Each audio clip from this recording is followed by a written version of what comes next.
Hello guys, இன்றைக்கி நம்ம பார்க்க போகிற படத்தோட பேர் பிளட் ரெட் ஸ்கை, செக்கச்சிவந்த வானம் கூட வச்சுக்கலாம். இந்த படத்தில் வேம்பயர் காட்சிகள்லாம் நிறைய வர்றதால 18 வயசுக்கு மேலே இருக்கவங்க மட்டும் பாருங்கள், 12 வயசுக்கு கம்மியாக இருக்கவங்க பார்க்காதீங்க. இந்த படத்தில் ஒரு குட்டி பையன் இருப்பான்.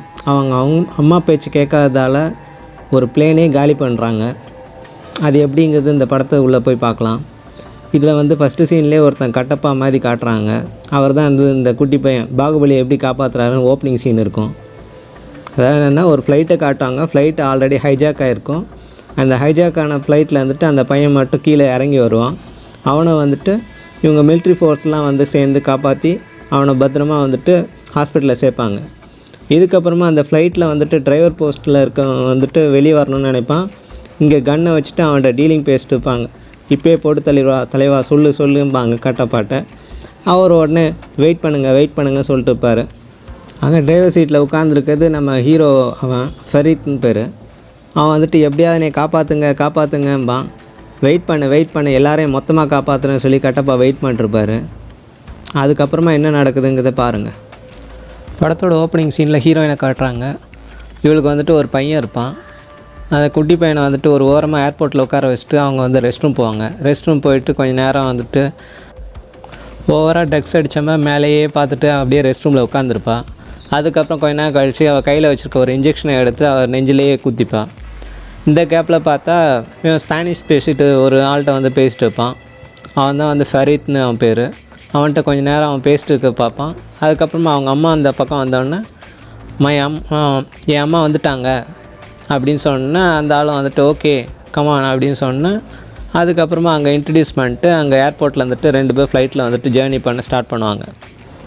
ஹீரோயினோ சுகர் பேஷண்ட் அப்பப்போ ரெஸ்ட் ரூம் போயிட்டு வருவாள். அவள் அப்படி போகும்போதெல்லாம் அவளுக்கு ஒரு ஃப்ளாஷ்பேக் வரும். அதாவது இந்த பையன் குட்டி பையனாக இருக்கும்போது அவங்க ஹஸ்பண்ட் கூட தனியாக ஒரு ட்ரிப் மாதிரி போயிருப்பாங்க. அப்போ நடுராத்திரியில் ரொம்ப குளிரில் போகும்போது கார் ஸ்டாப் ஆகிடும். அதுக்கப்புறம் பக்கத்தில் ஏதாவது இடம் இருக்கா அப்படின்னு பார்க்குற மாதிரி இருக்கும். அதுக்கப்புறம் இப்போ கரண்ட் சுச்சுவேஷனுக்கு காட்டுவாங்க. காட்டும்போது பார்த்தா இந்த பிளேனை ஹைஜாக் பண்ணியிருப்பாங்க. அதில் 2 ஆஃபீஸரை போட்டு தள்ளிட்டு 3ஆவது ஆஃபீஸர் எங்கே அப்படின்னு தேடி போவாங்க. அப்படி 3ஆவது ஆஃபீஸர் பார்த்தா அங்கே அவள் புக்கு படிச்சுட்டு இருப்பாள். அங்கே அவள் மூச்சு பிளாக் பண்ணிட்டு அங்கேயே போட்டு தள்ளிட்டு போயிடுவாங்க. இதுக்கப்புறமா எல்லோரையும் பேசஞ்சர்ஸ் எல்லார்ட்டையும் மிரட்டி எல்லோரும் தலையை குனிஞ்சிக்கோங்க, இந்த பிளேனை ஹைஜாக் பண்ணியாச்சு, யாரும் இடத்த விட்டு நகரக்கூடாது அப்படின்னா இந்த குட்டி பையன் மட்டும் ஒரு ப்ளூ பிரிண்ட் மாதிரி ஒன்று பார்த்துட்டு இருப்பான். இவங்க அம்மா எவ்வளோ சொன்னாலும் அவன் கேட்க மாட்டான். ப்ளூ பிரிண்ட்டை பார்த்துட்டு, அம்மா இங்கே ஃப்ளோரில் கீழே ஒரு பேஸ்மெண்ட் இருக்குது, அந்த வழியாக நம்ம எஸ்கேப் ஆக முடியும் அப்படின்னு கத்தி பேசுவான். டேய் வாயை மூடுறா குரங்கு அப்படிங்கிறதுக்குள்ளே அந்த பையன் குடுகுடுன்னு அம்மாவோட முதுகு சைடில் உள்ள கேப் வழியாக எகிரி குச்சி ஏறி ஓடிடுவான். இதை பார்த்துட்டு அவங்க அம்மா என் பையன் அவங்களும் பின்னாடியே விரட்டிட்டு ஓடுவாங்க. இந்த கேப்பில் பார்த்தா இந்த ஹைஜாக் குரூப்பை சேர்ந்த ஒருத்தன் செம கோவத்தில் இவங்க அம்மாவை போட்டு தள்ளிவிடுவான். அவள் போட்டு தள்ளினதுக்கப்புறமா அந்த பையன் தேம்பி அழுதுட்டு இருப்பான், அம்மான்னு. இந்த கிறுக்கு பையன் முதல்லையே அமைதியாக இருந்ததுன்னா இதெல்லாம் நடந்திருக்குமா? அதுக்கப்புறமா அவங்க அம்மா போட்டு தள்ளதுக்கப்புறம் அவள் வாயிலெல்லாம் ரத்தமாக ஊற்றிட்டு இருக்கும்.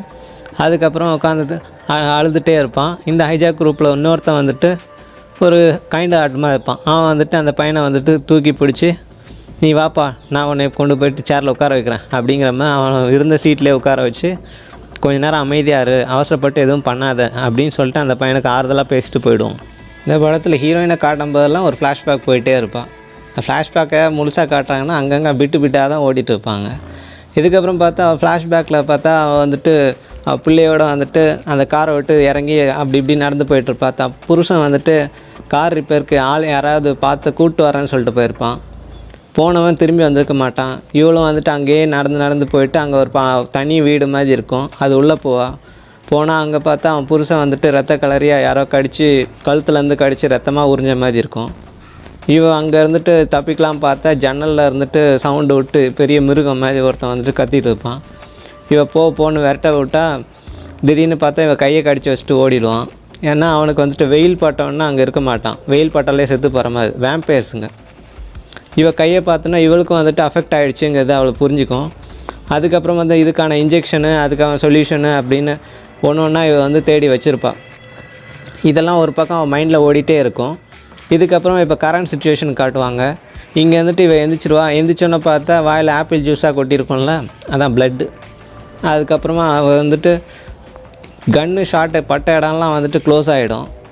பையன் ஆல்ரெடியே சொல்லியிருப்பான்ல ப்ளூ பிரிண்ட்டை பார்த்துட்டு, இதில் பேஸ்மெண்ட் ஒரு ரூம் இருக்குமான்னு. இவ படுத்துருக்க இடத்துக்கு பக்கத்தில் வந்துட்டு ஒரு பாக்ஸ் மாதிரி இருக்கும். அதை ஓப்பன் பண்ணால் பேஸ்மெண்ட்டுக்கு போகிறதுக்கான ஒரு ரூட் இருக்கும். அது வழியே இறங்கி இவ பேஸ்மெண்ட் போயிடுவாள். இன்னொரு பக்கம் பார்த்தா இந்த பிளேனை கடத்தின தலைவன் வந்துட்டு பேச்சு போட்டி காம்படிஷன்மாக ஒரு பேப்பரை தூக்கி வந்திருப்பான். அந்த பேப்பரில் வந்துட்டு அரபிக்கில் எழுதியிருக்கும். இவன் கேங்கில் ஒருத்தனை வந்து ஆப்கானிஸ்தான் அனுப்பியிருப்பாங்க. அவனுக்கு வந்துட்டு அந்த லேர்னிங் ஸ்கில் இருக்கும். பார்த்து இவன் வந்து படிக்க சொல்லுவான். தலைவரே, இது நமக்கு தெரியாத லாங்குவேஜ், எனக்கு தெரியாது அப்படின்னு. அப்புறம் 5 வருஷம் அங்கே என்னடா ப்ளக் பண்ணிருந்தேன்னு கேட்பான். அப்புறம் வந்துட்டு தம்பி நீ படிப்பா அப்படின்னு இன்னொருத்தண்டை கொடுத்தா அவன் தங்கப்பா தக்கம் அப்படிங்கிற மாதிரி படிப்பான். இதை பார்த்துனா ஹீரோ நானே படிக்கிறேன்னு சொல்லிட்டு அவன் வாங்கி படிப்பான். அரபிக்கில் வந்துட்டு இந்த பிளேன் ஹைஜாக் வந்துட்டு இஸ்லாமியர்கள் நாங்கள் தான் காரணம், இது வந்து புனிதமான பயணம் இது அப்படி இப்படின்னு கிறுக்கி வச்சுருப்பானுங்க. அதை வேறு படிச்சுட்டு இருப்பான். அதுக்கப்புறம் பார்த்தா வழக்கமாக வந்துட்டு ஏதாவது செய்தி சொல்கிறாங்கன்னா அவனை தான் வந்துட்டு பேட் நியூஸ் ஒன்று போட்டு தள்ளுவாங்க. அந்த மாதிரி படிக்க தெரியாதுன்னு ஒருத்தர் சொன்னால அவன் கேங்லேயே ஒருத்தனை வந்துட்டு போட்டு தள்ளிடுவான் வில்லன். ஏன்னா இவன் போர் அடிக்கும் போதெல்லாம் ஒவ்வொருத்தனை போட்டு தள்ளுவான் போல இருக்க. நல்ல வேலை நம்ம கரெக்டாக படித்தோம், இல்லைன்னா நம்மளே போட்டு தள்ளியிருப்பான் அப்படின்னு ஹீரோ மைண்ட். பேஸ்மெண்ட் போன ஹீரோயின் வந்துட்டு அவள் தான் வேம்பேராக மாறிட்டால.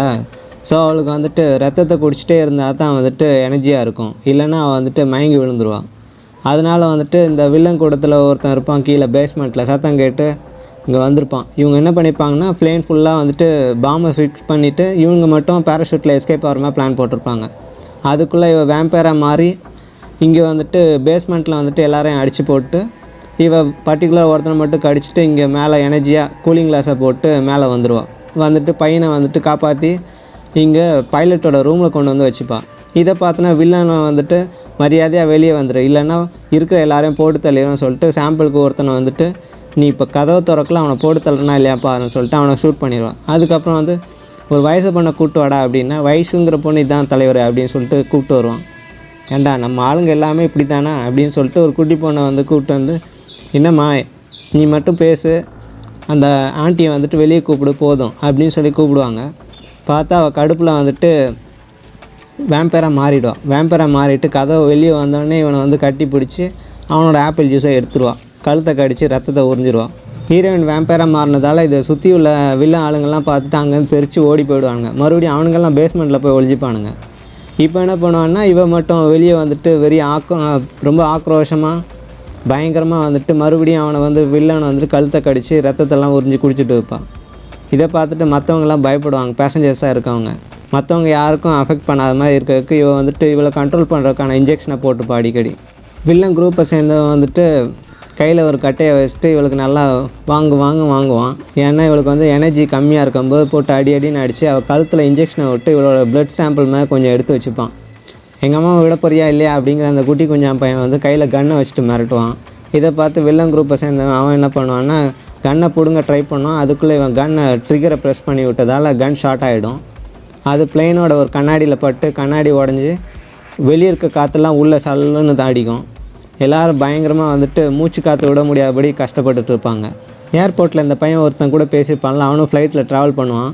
ஸோ அவன்கிட்ட வந்துட்டு இந்த பையனை கொடுத்துட்டு இனிமேல் அவன் என் பையன் இல்லை உங்கள் பையன் அப்படின்னு. இப்போ என் பொண்டாட்டிக்கு நான் என்ன பதில் சொல்கிறது அப்படிங்கிற மாதிரி அவன் மைண்ட் வாய்ஸ் இருக்கும். அப்புறம் பார்த்தா கீழே பேஸ்மெண்ட் போனால் அவன் வந்துட்டு வில்லன் குரூப்பை சேர்ந்தவன் இவளுக்கு இன்ஜெக்ஷன் ஏற்றினவன் என்ன பண்ணுவான்னா அவன் ஒரு கார் உள்ளே போயிட்டு உட்காந்துப்பான். இவ பார்த்துட்டு வெளியே இருந்துட்டு அந்த கார் கண்ணாடி ஷூட் பண்ணுவான், எதுவும் ஆகாது. அப்புறமா ஷூட் பண்ண அங்கே வந்து கிராக் விழும். உடனே இவ ஒரு கம்பியை வச்சுட்டு உள்ளே வந்துட்டு பெட்ரோலாக ஊற்றி இவ வெளியே வந்து கொளுத்தி போட்டுருவான். ஹீரோயினு காரை பற்ற வச்சுட்டு போயிடுவான். ஏன்னா மற்ற வில்லன்கள்லாம் அந்த இடத்துக்கு வந்தோன்னா இவன் பயந்து ஓடிடுவான். ஓடினோன்னு பார்த்தா இவன் அப்படியே காரோட சமாதி ஆகிடுவான். பார்த்தா அங்கே வந்துட்டு ஒரு புகை வந்தாலே வந்துட்டு ஃபயர், அதாவது மழை பெய்கிற மாதிரி செட் பண்ணி வச்சுருப்பாங்களே, அந்த மாதிரி வந்துட்டு அந்த காரை வந்துட்டு ஆஃப் பண்ணுறதுக்கு கெமிக்கல் இது புகையாக வந்துடும். அந்த ரூம் ஃபுல்லாக அந்த புகை வந்துட்டு காரை வந்துட்டு எரிய விடாமல் ஆஃப் ஆகிடும். அதுக்கப்புறம் உள்ளே வந்துட்டு நீ சேஃபாக தானே இருக்க அப்படிங்கிறமா அவன் கூடத்தை சேர்ந்த ஒருத்தனே வந்துட்டு கார் கதவை ஓப்பன் பண்ணுவான்.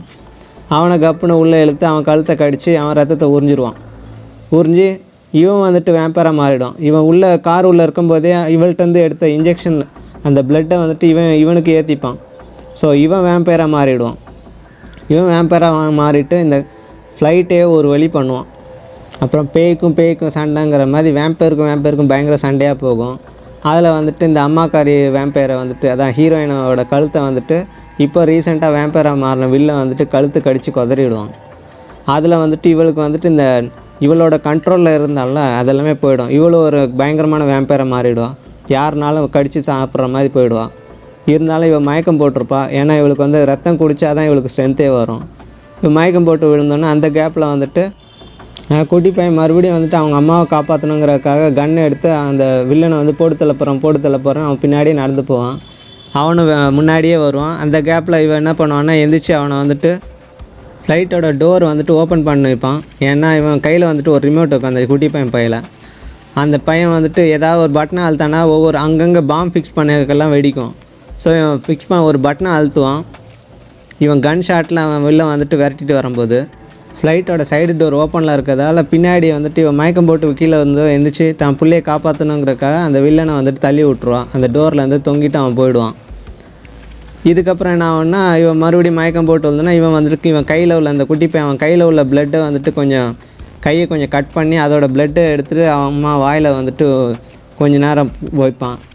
அந்த பிளட்டோட டேஸ்ட்டை வச்சுட்டு அவன் மறுபடியும் வந்துட்டு எழுந்துச்சி உட்காருவான். உட்காந்து பையனுக்கு வந்துட்டு ஹெல்ப் பண்ணாமல் இவன் பையனே வந்து கடிக்க வர மாதிரி மூஞ்சி மறைச்சிட்டு உரும்பா. அதுக்கப்புறமா வந்துட்டு திரும்பி மற்ற ஆளுங்களெல்லாம் வந்துட்டு கடிக்க போயிடுவான். இதுக்கப்புறம் இந்த பையனை வந்துட்டு காட்டுவாங்க. ஃபஸ்ட்டு சீனில் இதெல்லாம் வந்துட்டு ஃப்ளாஷ்பேக் கதை மாதிரி சொல்லிட்டு உட்காந்துருப்பான். இதுதான் மேடம் நடந்தது அப்படின்னு. இங்கே கட்டப்பா வந்துட்டு என்னாச்சுன்னு அவனோட சோல்ஜர்ஸ் எல்லாம் ஃப்ளைட்டு கீழே அனுப்பி உள்ளே போக சொல்லியிருப்பான். இவங்க வந்து உள்ளே போயிட்டுருப்பாங்க. அந்த பையனை வந்துட்டு ஹாஸ்பிட்டலில் வந்துட்டு வேறு இடத்துக்கு கூப்பிட்டு போகலாம் அப்படின்னு போயிட்டுருக்கும்போது அவன் வந்து டெடின்னு கத்துவான். ஸோ அந்த பொம்மையை வந்துட்டு இவன் கையில் கொடுப்பாங்க. இவன் நைஸாக வந்துட்டு அந்த வேன்லேருந்து தப்பிச்சு இறங்கி ஓடி வருவான். ஃப்ளைட்டை நோக்கி ஓடி வந்துட்டு இருப்பான். இன்னொரு பக்கம் அந்த ஃபரீத்துங்கிறவன் வந்துட்டு ஃப்ளைனை ஓட்டிகிட்டு வந்தவன் அவன் தான் ஹீரோ. அவனுக்கு வந்துட்டு ஆல்ரெடியே வந்துட்டு இந்த வேம்பயர் கடிச்சதுக்கும் அதை வந்துட்டு ஹீரோயின் பார்த்துட்டு அவன் கையே கட் பண்ணியிருப்பான். அதாவது ரிஸ்ட்டு முட்டி கை கொஞ்சம் கையை கட் பண்ணி விட்ருப்பான். அதனால் அவன் கையில் துணி சுற்றிருப்பான். இங்கே வந்துட்டு இந்த பையன் வந்துட்டு ஃப்ளைட்டுக்கு வெளியே அவங்க அம்மாவை பார்ப்பான். அவன் அம்மா வந்துட்டு அங்கே இருந்துட்டு அப்படியே ஃபுல் வேம்பயராக மாதிரி முகத்தை கொடூரமாக வச்சுட்டு இவனை கடிக்க ஓடி வருவான். பார்த்தோன்னே இவன் கையில் அந்த டெடியோட உடம்புல வந்துட்டு அந்த வில்லன்கள்லாம் வந்துட்டு இந்த ஃப்ளைட்டு ஃபுல்லாகவே வந்து பாம்பு செட் பண்ணி வச்சுருப்பாங்க. அதோட ரிமோட்டே இவன் கையில் தான் இருக்கும். இந்த பையன் இதுக்கு மேலே விட்டா எங்கள் அம்மாவை வந்துட்டு என்னையும் கடிச்சு என்னையும் வேம்பயரை மாற்றிடுவாங்க, போய் சேரட்டும் சொல்லிட்டு இந்த பட்டனை வந்து அழுத்தி விட்ருவான். மொத்த பிளேனே வந்து வெடித்து செதறும். அங்கே வந்துட்டு நம்ம ஃபெரிக்கு வந்துட்டு அங்கே தூரமாக வந்து ஓடி வந்து இந்த பையனுக்கு என்னாச்சுன்னு ஓடி வந்து பார்த்தான். கீழே படுத்துருப்பான். ஏண்டா ஒழுங்காக ஒரு இடத்துல உட்கார்ந்துருந்தா இதெல்லாம் நடந்திருக்குமா? நமக்கு அப்படி தான் தோணுது இந்த படம் பார்க்கும்போது. இதோட படம் முடிஞ்சுது.